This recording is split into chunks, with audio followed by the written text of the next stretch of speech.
Good afternoon, everyone. This is Sai Ashish Konchada, the Google Developer Student Club lead at Sri L.R. Tiwari College of Engineering, and I warmly welcome you all to the introduction on Hacktoberfest 2021. After today's session, you will be getting started with open source, you'll get to know about GitHub, and you'll also be able to participate in one of the most biggest open source festival, that is the Hacktoberfest.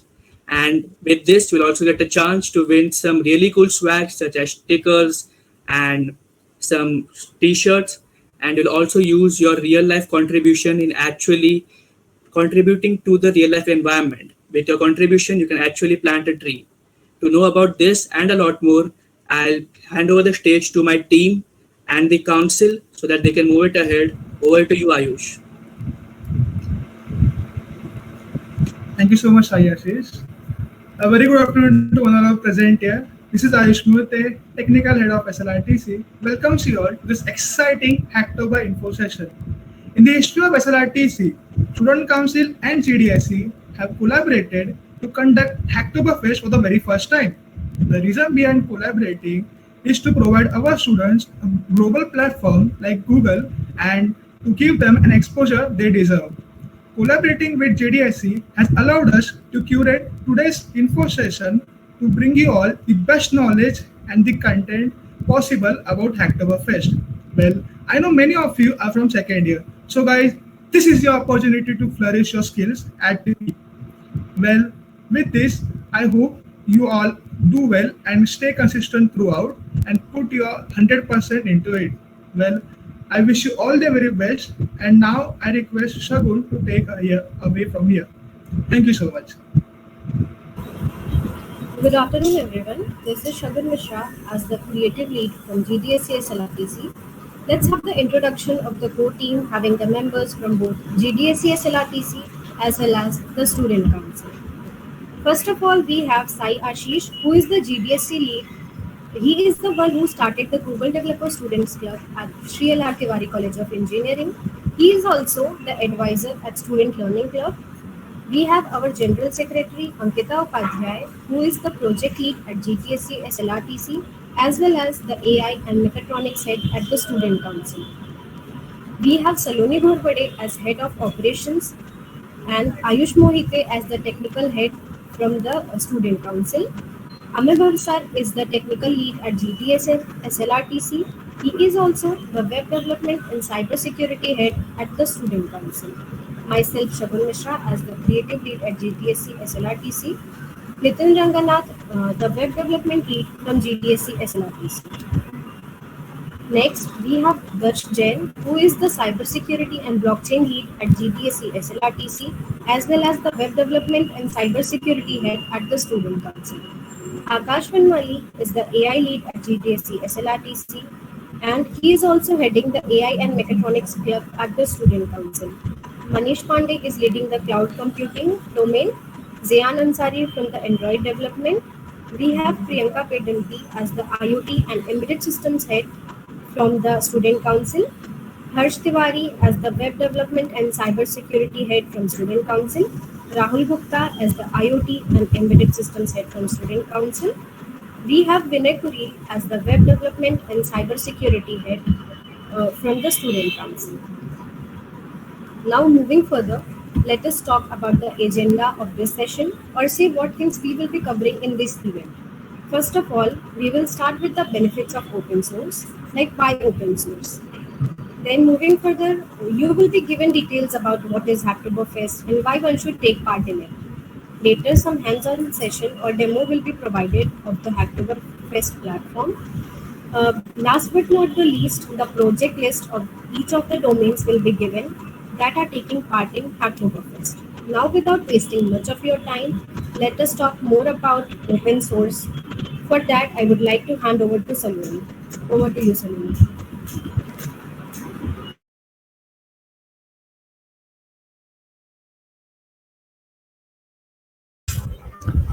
So thank you, Shagun, for introducing us all.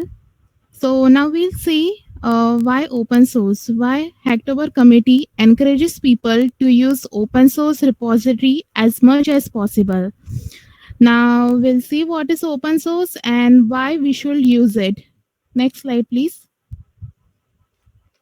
So, open source is a term that originally referred to open source software, which is publicly available, like anywhere around the world can see it, modify it, and distribute the code. The bugs with the open source, bugs can be fixed, hence security can be enhanced. As open source is available to everyone, so if we have any issue, we can create a label of issue and then people can fix it and also can suggest if any improvement is required to that existing code. Next, we have that the code is easily available for everyone to use according to their needs, like from a first time contributor to a seasoned open source developer. Anyone can use it. Next, we have that it is the most important things, which is it is very much cost efficient and has a low upfront cost, as it is often cheaper, more flexible, and has more longevity than its peers because it is developed by communities rather than a single author or company. Next, we have the frequent feature enhancement and update. The features are frequently updated. Imagine what if all the project software was single-handedly maintained by a single developer. At the time, the software wouldn't have so many features and upgradation, right? So this is the time when the open source contribution comes in. Contribute Contributor across the world helps to develop and improve the software for every one of us who can use it. Next slide, please. So, as you all can see that the open source promotes a free exchange of ideas within a committee to drive creative, scientific, and technological advancement. As the code is open to everyone, we can contribute it, people can be creative, can suggest their creative idea, like a smooth animation that play while loading a site. Also, there is an integration of various technologies or algorithms that increases efficiency of software. So apart from all this, there is a huge impact that you can create. It also helps you to become a better developer and with the time a good leader and a passionate team player. That's all from my side. What is the Hacktoberfest? It will be explained by our technical lead. Over to you, Amay. Thank you, Saloni, for the description of open source. So now let us look at what is Hacktoberfest and what does it include. So first of all, Hacktoberfest is an event that was started by DigitalOcean exactly 7 years back. Hacktoberfest, when started for the first session, it only had 600 participants. And since then, DigitalOcean has been conducting it every year. This year is the 8th time that Hacktoberfest is being conducted. And DigitalOcean and many other sponsors such as Intel, they have been sponsoring for t-shirts, stickers, and many with various purposes. Hacktoberfest is focused on the October month, which is why you can see the October word inside the event's name itself.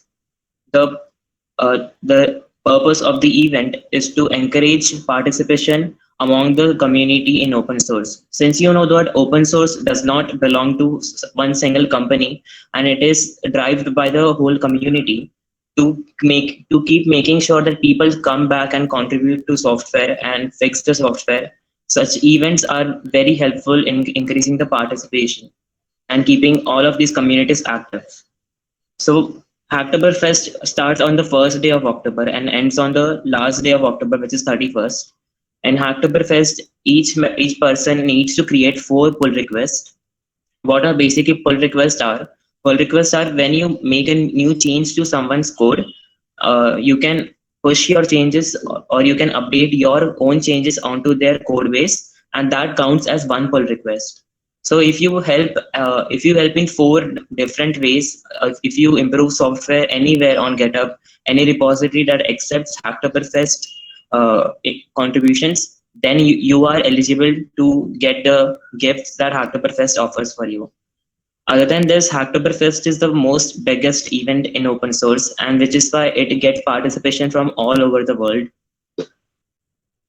Hacktoberfest is also the reason how Hacktoberfest is also the reason how newcomers get started into open source. Since open source does not have an inherent motivation, Hacktoberfest provides that so that beginners and newcomers can get started with creating their first pull request. So that is it from my side. Now let us look at what are the benefits the Hacktoberfest give. But before that, let's look at what are the can you only participate in a single way? No, but you can in Hacktoberfest you can also upload your own project as a maintainer. So what a maintainer is, let's say you have some project and you want people around the globe to make changes to your code so that your project goes from simple to awesome. So you can be a maintainer, you can sign up to Hacktoberfest and you can add the Hacktoberfest label to your GitHub repository, and then people can find your projects and they can make changes to make your code even better. Let's say you do not know anything about open source, then you can also get started with creating the first pull request, or you can make a small change to someone's code on the internet. But Hacktoberfest is also focused not only on beginners but also on advanced. So if you're already a very good open source contributor, you can find even more advanced repositories on GitHub and GitLab. Using this, you can also have a similar experience to the beginners. So, but other than this, why should you do Hacktoberfest? What does it include? I would like to now hand over to Ankita Upadhyay, who will explain all of that to you. So, why should I take part in Hacktoberfest? Well, Hacktoberfest is a month-long event. It is a big event in open source. But how will I be benefited if I'm taking part in Hacktoberfest? Well, Hacktoberfest gives you an option called as teas or trees. You can either plant a tree or get a free t-shirts and limited edition swags from Hacktoberfest itself. As many companies have been collaborating with Hacktoberfest, there are also companies which gives you t-shirts when you make your first pull request. And if you might know, according to rule, if you make 4 PRs, then only you are eligible to get the Hacktoberfest t-shirts. But there are certain companies who give you t-shirts even if you have 1 PR. So you can get extra swags from these different companies and swags from Hacktoberfest itself. Apart from that, you get the opportunity to connect with various software engineers, mentors across the globe. When you contribute, you see what others are contributing, what you are contributing, and you get to know where you stand in open source. So with this, I would like to hand over the session to Mr. Nitin Rangna to explain you about hands-on demo for Hacktoberfest. Thank you, Ankita. Hello, everyone. My name is Nitin, and let's explore how the Hacktoberfest platform actually looks like. To get started with, you can go to hacktoberfest.digitalocean.com. I hope someone will leave a link to it in the chat. So once you get over here, you can click on the Start Hacking button. Over here, you'll be asked to either sign up with a GitHub or GitLab account. Since I have a GitHub account, I'll go with the GitHub option. Once it is done, it will ask you to read the rules and values and accept them. I have already done them, so I skipped the part. And after that, you'll be able to see your profile where you can see how many PRs you have completed and how many are in progress. As Ankita and Amey mentioned, you have to have at least 4 PRs to be eligible for the prize. So you can see all the contributions here. Apart from this, let's explore what else is there in the Hacktoberfest platform. Okay. So in the resources section, there's a bunch of resources that you can read around if this is the first time with Hacktoberfest. So as a maintainer, as Amey mentioned, you don't have to be a contributor only, you can also be a maintainer. So let's read some of the maintainer resources. So if you want your project to be part of the Hacktoberfest, you should add a topic to your repository so that people know that you're taking part in it. Once you're done, you can add a contributing.md file. We'll discuss more about this in a while. You can open some issues that you feel are in your repository so that others can accept them or you can assign it to them. You can have a code of conduct so that there's a better inclusion and community support. And definitely you'll be getting a lot of pull requests. So you have to make sure that you're flagging all the invalid or spam pull requests. If you feel some pull request is worth the attention, so you can add the Hacktoberfest accepted label so that they will be accepted for Hacktoberfest. Apart from maintenance, you can also be a beginner So there's also a bunch of resources that as a beginner, what all you can do. So I would encourage you to read this if it's the first time with Hack2FS. There's also for event organizers who can organize events. There's a quality standards that what type of PR you should make. So some example is that you should not make PR that are automated. So removing white spaces, fixing typos, or optimizing images. So if you're making a contribution, make sure it is following these quality guidelines. So make sure that you follow this, and that's it for now. Let's take a hands-on approach on how we can find projects that are participating in the Hack2FS. So since we're using GitHub, I'll go to github.com/topic/Hack2FS. I hope someone will leave a link to this as well. So over here, you will find a bunch of repositories that are participating in the Hack2FS. As of right now, there are almost 69,600 public repositories. So if you're proficient in a particular programming language, you have the option to select one of them. For example, JavaScript, and you can sort them according to your preference, either best match, most stars, fewest, folks, all that. So let's take an example and let's visit this repository, which is a material UI library. So this is a UI library. So let's assume you wanted to contribute to this library. So how would you do so? So first of all, make sure that you read the contributions.md file if they have one. And I can see that they have a contributing.md file. So I will open it. Have a read through it. It will explain how you should contribute to the project, how your PR should look like, and what's the best way to go around this. So make sure to follow all these instructions. Otherwise, the maintainer will mark your PR as invalid. So if you find a contributing.md file, be sure to read it. So once you have read through all this, you can optionally choose to also read the code of conduct. Let's see if they have a code of conduct over here. And I can see that they also have a code of conduct. So you can take a moment to read this as well. Okay, so this is how you can find repositories. Let's find some other repositories, the popular ones which you can contribute to. We'll be discussing the repositories after this part, so don't worry about that.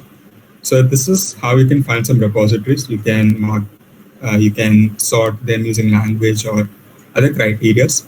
So as a contributor, this is the best way to find repositories. Again, the URL is github.com/topic/Hack2FS.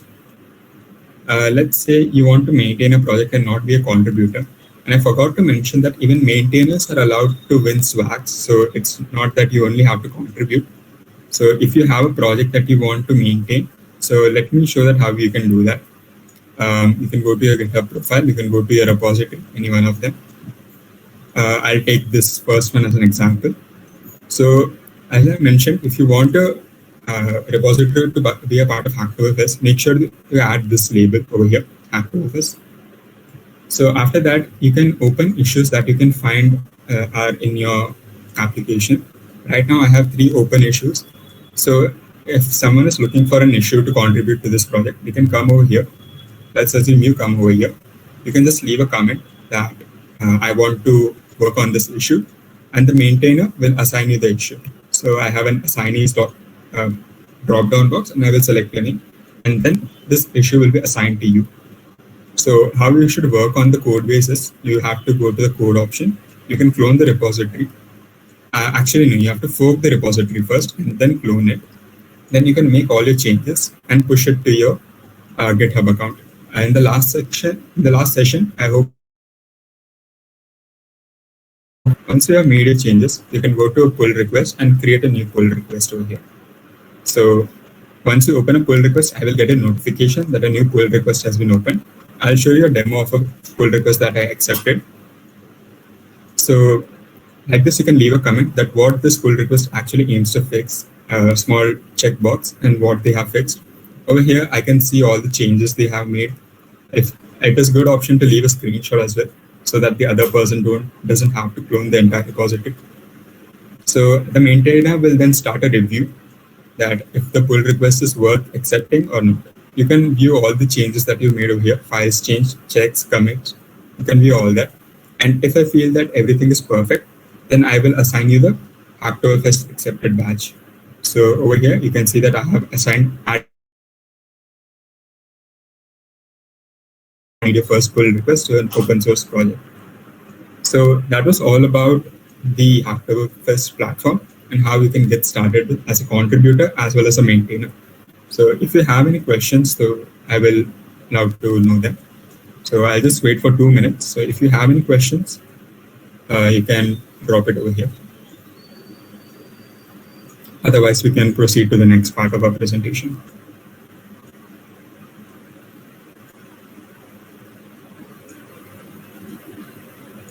Okay, seems like there aren't any questions at the moment. So we'll take it at the end of the session if anyone has them. Now I will hand it over back to Ankita, and she will guide you on some repositories which you can contribute to this Hacktoberfest. So over to you, Ankita.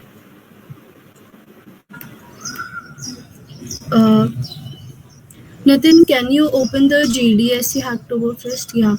So can you just move down? Yes.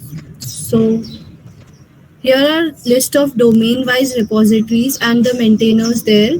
Well, this list of repositories is being made by the student council members as well as their GDSC members. As you can see, I have listed some of my projects there. I would also like Akash Mali with me to give a brief about these projects and discuss the same. Akash? So yes, hello everyone, I am Akash. So as you can see, here are the ML projects listed, and the first project is color detection in live webcam. So this project basically is that if you click on the output screen of the webcam, you will get the RGB value of it. So it will show you the color. So now what you can do is you can add some features in this project, like you could add that if we hover our mouse pointer over the screen, it can show you the project. So, and basically you can also add any more features in that project. Nitin, if possible, can you open the color detection in live cam?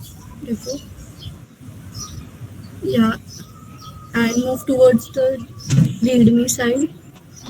So as you can see, I have a, like, in the window where the webcam is active, there it doesn't shows any color.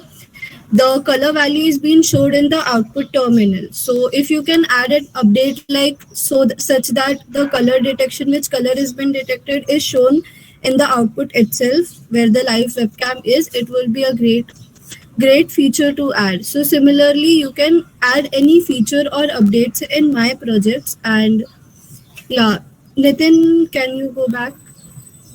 Yeah, and there is a last one called as fact in the web development domain.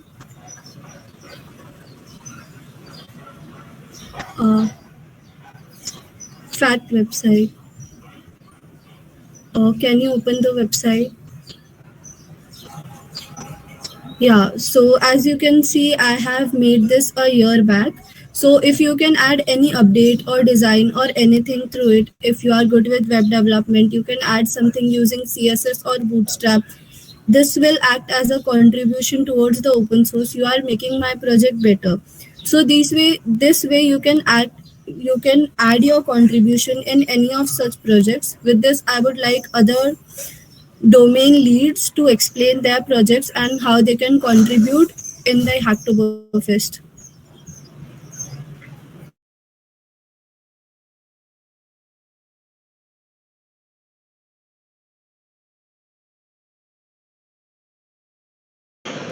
Darish, you can start explaining on blockchain and cybersecurity. Okay. Sorry, I wasn't audible. Hello. You're audible now. Yeah. Okay. So blockchain. Could you open Lottery React, Nathan? Okay, so this is a basic project on blockchain that I have built based on web development as well. So anyone who is interested in blockchain or as well as React.js can contribute into this repository very easily. He just has to clone the repository and add features like, for example, my website is very minimal because it was based on smart contracts, right? So you could make it better by designing it well or adding good CSS or material UI. For example, there could also be flaws in my smart contract as well, so you can change that as well. So this is all about blockchain, this repository. There are other repositories which are pretty much famous, like the blockchain demo by Anders Brownworth, the Bitcoin repository maintained by the entire community of Bitcoin itself, and the Solidity, which is the Ethereum language for coding a smart contract.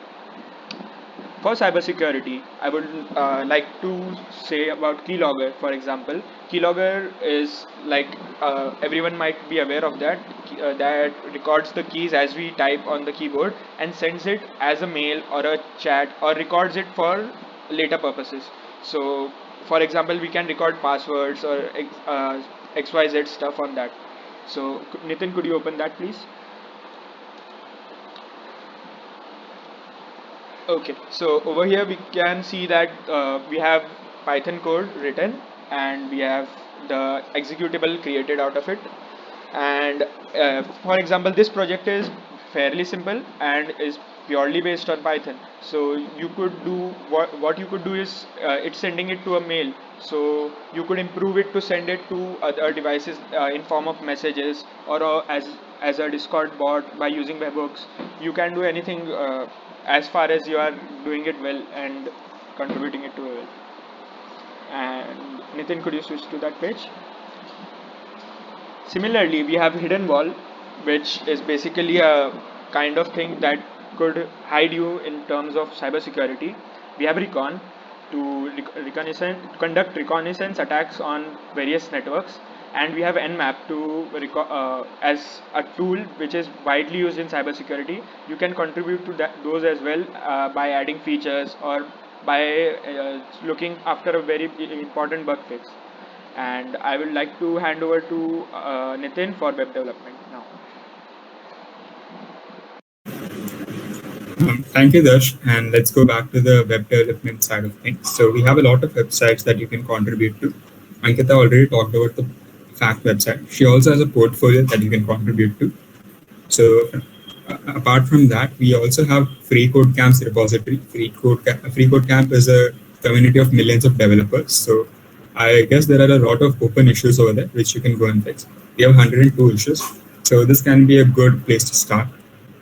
After that, we have if you're not a lot into programming, there are still a lot of repositories that you can contribute to.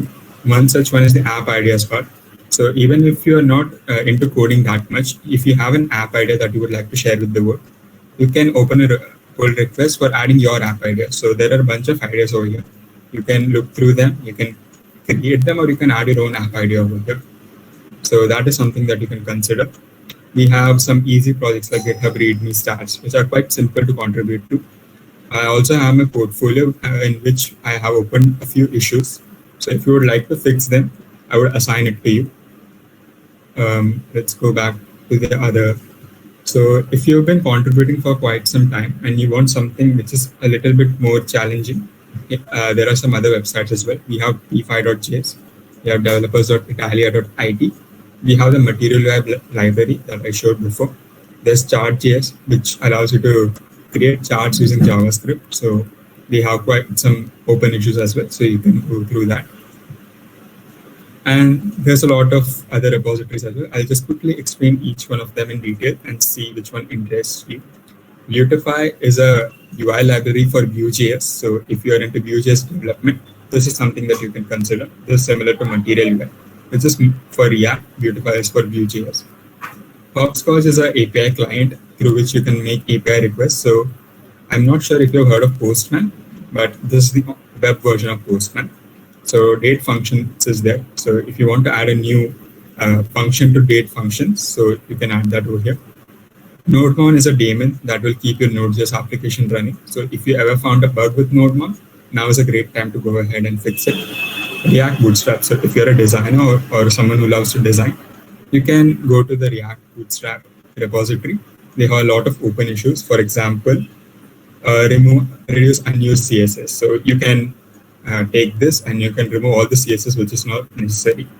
And there's also some component related issues as well.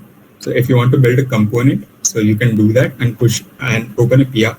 And if they approve your pull request, then you can expect a lot of people to use your component in the.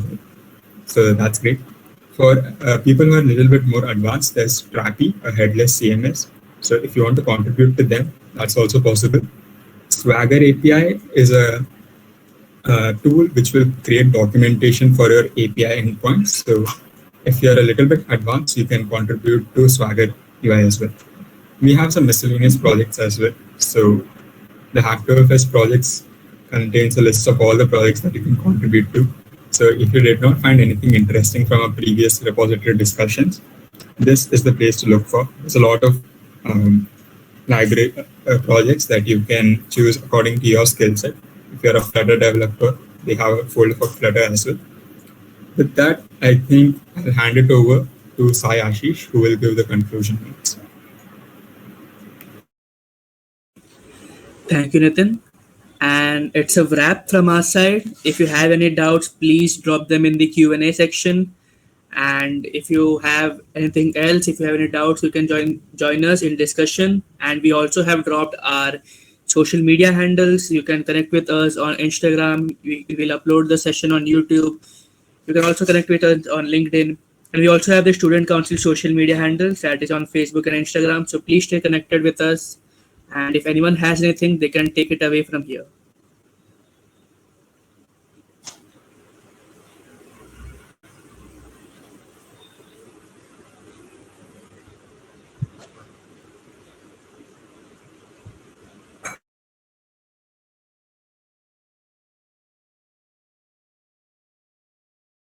So does anyone have any questions that we can answer, or should we end the session?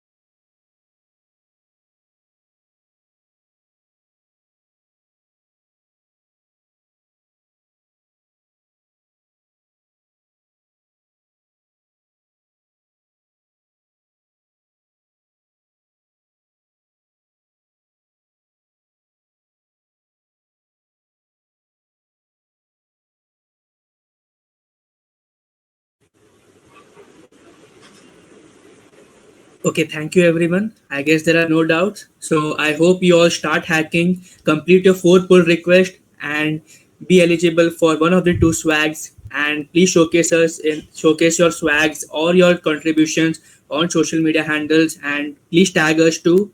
And we'll be in touch for the next upcoming sessions. Thank you all.